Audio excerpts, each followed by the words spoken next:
violence in the Greek Civil War, where American aid continues to back the nationalist government against the communists. A U.S. observer is among those killed at Carpanesian, won back by government troops after 3 weeks of communist terror. 125 miles northwest of Athens, Carpanesian was held by communist guerrillas when an unarmed government plane carrying a Greek pilot and the U.S. observer was shot down near town. The dead American is Lieutenant Colonel Selden Edner of San Jose, California. But eyewitnesses report he was not dead from the crash. He was murdered when he got out of the plane. His mutilated body, found 100 yards from the wreck with a rope around the throat, now starts its long trip home. 120 captured guerrillas, including 40 women, are rounded up for further questioning about the outrage. Children orphaned by the fighting are also part of Carpanesian's tragedy. Most of them underfed, they're removed from their mountain village to state orphanages in larger cities.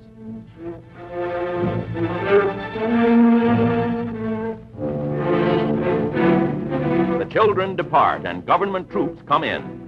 The fierce Greek struggle between communists and nationalists drags on. And now an American is added to the list of those violently dead from this savage civil war.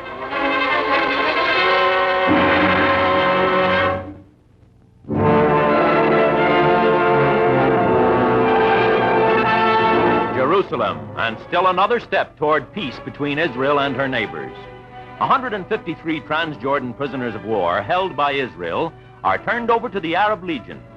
The Israelis' Colonel Dayan, wearing the eye patch, meets the local Arab Legion commander to okay the formalities. Then, one by one, the Arab PWs are checked off. This is only the start. By agreement, 675 Jews captured by the Legion are to be exchanged for 4,800 Arabs. Rarely are combat troops repatriated before an armistice has been signed. A simple incident in Jerusalem, but one that foretells the beginning of the end of war in the Holy Land.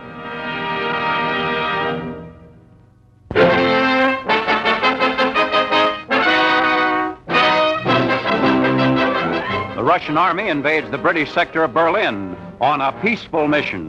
Celebrating Soviet Armed Forces Day, as Red Army Day is now called, a unit visits the Russian unknown soldier's tomb, 150 yards inside the British zone. Memorial wreaths are placed on the stone and marble monument by Russian troops and Russian civilian women.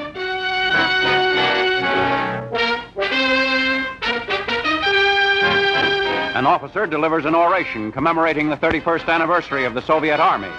Blockaded Berlin pays little attention, nor do the three Western occupying powers in Berlin.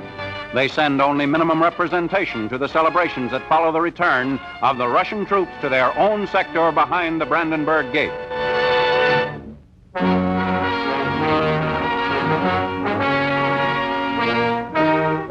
The former #1 Nazi in America is denazified. From Munich come these intimate pictures of the trial of Fritz Kuhn, catching the tenseness of this hearing of the former U.S. Bund leader before a German court. The prosecutor presents the judges with evidence. Photostated newspapers of the Hitler era describing Kuhn's work for the Fuhrer in America. Kuhn, pleading for reduction of a 10-year prison sentence as a major Nazi, says it isn't so, even when confronted with pictures of his American Bund, whose activities caused his deportation from America in 1945.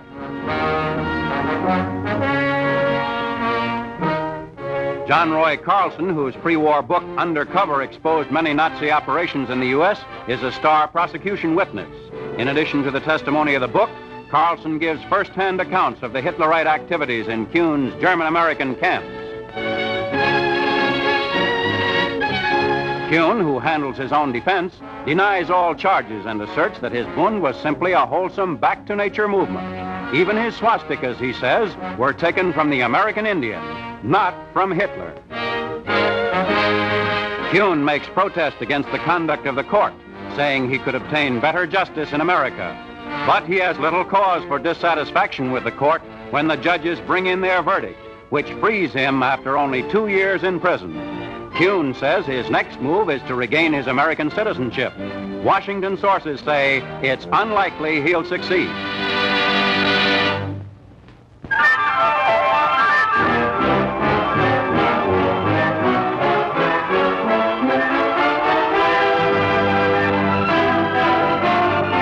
Watch the hemlines go by. and you guess whether skirts are going to stay long or get shorter. The debate's going on from America's style centers to Paris, where the new look originated several seasons back. Today, our fashion-wise French cameraman leaves no window unopened to get us the story behind rumors that Paris is beginning to change its mind. Where 11 to 13 inches were once très chic, they're perhaps doing this, yes? No? Would you like to see shorter skirts, about 16 inches from the floor? While many leading designers poo-poo anything shorter than 14 inches, the controversy grows in Paris and across the Atlantic in New York. Here, the hemline issue invites comment from mass producers of stylish garments, designers and manufacturers responsible for keeping the American girl on a budget well-dressed. Let's ask Henry Rosenfeld for a frontline report on the long versus short campaigns. Yes, the 1949 battle of the hemlines is now being fought all the way from Paris to New York. We in the fashion world hear one group shout that skirt length should be kept 11 inches from the floor. Then another cry goes up. No, they shall be 14 inches. Still another shout, even louder. Make it 16 inches from the floor. Let's get back to higher skirts.